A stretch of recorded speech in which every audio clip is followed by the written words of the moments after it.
एक दफा का जिक्र है। एक दूर दराज इलाके में एक दाना बादशाह रहता था जिसे सब लोग बहुत चाहते और इज्जत करते थे, मगर वो बूढ़ा हो रहा था और अफसोस की बात ये थी कि उसकी कोई औलाद नहीं थी जो तख्त संभालती।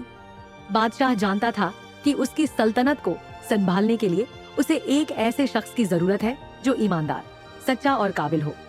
चनांचा एक सुबह इसने बादशाहत के तमाम नौजवान लड़कों और लड़कियों को अपने महल में बुलाया। सैकड़ों की तादाद में वो वहां जमा हुए, चेहरे ख्वाबों से और दिल उम्मीद से भरे हुए थे। बादशाह गर्मजोशी से मुस्कुराया और उनमें से हर एक को एक बीज दिया।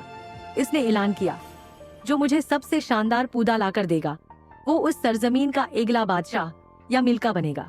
उसने उन्हें बीज को एहतियात से लगाने, प्यार से उसकी परवरिश करने और 1 साल बाद उसे लेकर वापस आने का कहा। भीड़ में एक नौजवान लड़का खड़ा था जिसका नाम सफियान था। वो ना अमीर था न ताकतूर, लेकिन ईमानदारी और उम्मीद से भरा हुआ था। वो अपने दिल में जोश लिए घर भागा। उसने सबसे अम्दा बर्तन और सबसे जरखीज मिट्टी ढूंढी और नरमी से बैच को ऐसे लगाया जैसे वो अपना कोई ख्वाब लगा रहा हो। दिन गुजरते गए, हफ्ते महीनों में बदल गए, लेकिन कुछ भी ना होगा। सफियान ने हर चीज आजमाई, सूरज की रोशनी, पानी, दुआएं, फिर भी बर्तन खाली, खामोश और साकिन रहा। दरे असना दूसरे नौजवान अपने खुलते फूलों, अपने लंबे दरख्तों और अपने रंगों से भरे बागात पर फख्र कर रहे थे। गांव जोश और खरूश से गूंज रहा था, लेकिन सफियान का दिल खामोशी में गहरा होता जा रहा था। फिर भी इसने धोखा देने से इनकार किया, इसने बीज बदलने से इनकार किया, इसने फख्र पर सच्चाई को तरजीह दी। आखिरकार साल खत्म हो गया, फैसले का दिन आ पहुंचा। बड़े महल में हंसी, मुसीकी और फख्र से भरे हुए थे।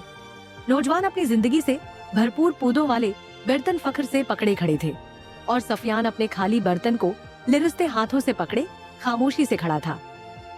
बादशाह उनके दरमियान आहिस्ता आहिस्ता चला। उसकी आंखें हर पौधे और हर नौजवान चेहरे का जायजा ले रही थीं, कुछ और तलाश कर रही थी। फिर वो सफियान के सामने रुका। लड़के ने शर्म के मारे अपना सर झुका लिया। एक लंबी खामोश वक्फा था और फिर बादशाह मुस्कुराया।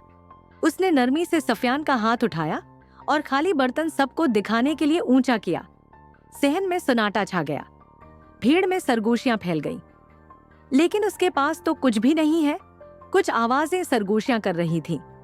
बादशाह की आवाज पूरे हाल में गूंजी, जो बीज मैंने तुम्हें दिए थे वो उबले हुए थे, वो कभी अग ही नहीं सकते थे। तुम में से ज्यादातर ने जब कोई पौधा ना उगते देखा तो उसे दूसरे बीजों से बदल दिया। तुमने ईमानदारी पर खूबसूरती को तरजीह दी, लेकिन ये लड़का मेरे पास एक खाली बर्तन लाया है, ये मेरे पास सच्चाई लाया है, ये मेरे पास अपना दिल लाया है, और यही वो चीज है जिससे सच्ची क़ियादत बनती है। और यूं वो नौजवान लड़का जो एक खाली बर्तन लेकर आया था, सबसे अमीर दिल का मालिक निकला और मुस्तकबल का बादशाह बन गया। दोस्तों, याद रखो, कामयाबी हमेशा वो नहीं होती जो दुनिया देखती है, बल्कि कामयाबी हमेशा उनके कदम चूमती है जो सच्चाई और हिम्मत से दुनिया का मुकाबला करते हैं।